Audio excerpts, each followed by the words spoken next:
दोस्तों, अगर आप महाकुंभ के दर्शन करने जा रहे हैं तो इन 5 साधुओं का दर्शन भी आपको कर ही लेना चाहिए। पहले नंबर वाले साधु की तपस्या को देखकर विदेशों से लोग इन साधु महात्मा के दर्शन करने कुंभ मेले में आ रहे हैं। तो चलिए जानते हैं कुंभ मेले में आए इन साधुओं के बारे में। नंबर 5, छोटू बाबा। कुंभ मेले में शामिल होने आए ये छोटू बाबा की हाइट 3 फीट से भी कम है, इसलिए इन्हें छोटू बाबा का नाम मिला है। लेकिन इनकी खास बात यह है कि इन्होंने पिछले 32 सालों से स्नान नहीं किया है। छोटू बाबा जीवन भर ना नहाने की तपस्या कर रहे हैं। छोटू बाबा की ये घोर तपस्या को देखकर कई लोग हैरान है कि पिछले 32 सालों से ना नहाने के बाद भी छोटू बाबा इतनी साफ सुथरे कैसे दिखते हैं और ये कठिन तपस्या वो कैसे कर पा रहे हैं। इसलिए छोटू बाबा से मिलने दूर दूर से लोग महाकुंभ मेले में आ रहे हैं। नंबर 4, अनाज बाबा। कुंभ मेले में शामिल होने आए इस अनाज बाबा की खासियत ये है कि ये बाबा पर्यावरण को ध्यान में रखते हुए ऐसी घोर तपस्या कर रहे हैं जो बड़े बड़े संतों के लिए कर पाना मुश्किल है। दरअसल पिछले 5 सालों में उन्होंने अपने सर पर कई तरह के फसल उगा रखी है। अनाज बाबा के सर पे बजरा, गेहूं और चना जैसे कई तरह के फसलें उगी है। ये बाबा ये घोर तपस्या इसलिए शुरू की है कि ताकि दुनिया भर में पर्यावरण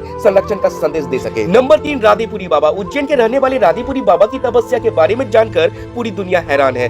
दरअसल राधेपुरी बाबा ने पिछले 15 सालों से अपना एक हाथ हवा में उठा रखा है। उनकी तपस्या के कारण उनकी ये हाथ ने काम करना भी बंद कर दिया है, लेकिन इसके बावजूद भी उनका हाथ कभी नीचे नहीं हुआ। राधेपुरी बाबा के नाखून और उंगलियां भी एक दूसरे से जुड़ चुके हैं। इस वजह से भी उनकी तपस्या को भी सबसे कठोर तपस्या माना जा रहा है। राधेपुरी बाबा का कहना है कि वे विश्व कल्याण के लिए इस तरह की तपस्या कर रहे हैं और जीवन भर इनका ये हाथ हवा में ही रहेगा। नंबर 2, चाबी वाले बाबा। महाकुंभ में आए चाबी वाले बाबा भी लोगों के आकर्षण का केंद्र बने हुए हैं। दरअसल चाबी वाले बाबा अपने गले में 20 किलो से भी ज्यादा वजन की चाबी लेकर घूमते हैं और ये ऐसा पिछले कई सालों से कर रहे हैं। चाबी वाले बाबा की ये तपस्या इतनी ज्यादा कठिन है कि इन्हें ये तपस्या की वजह से ठीक से चल फिर पाने में भी मुश्किल होती है, लेकिन फिर भी उन्होंने जीवन भर इस तपस्या को करने की कसम खा रखी है। और नंबर 1, रुद्राक्ष बाबा। महाकुंभ में शामिल हुए रुद्राक्ष वाले बाबा अपने सर पर 45 किलो से भी ज्यादा वजन वाले रुद्राक्ष की माला को ग्रहण किए हुए हैं। रुद्राक्ष वाले बाबा के सर पर लाखों रुद्राक्ष लगे हुए हैं। इस बाबा का असली नाम गीतामत गिरी महाराज है।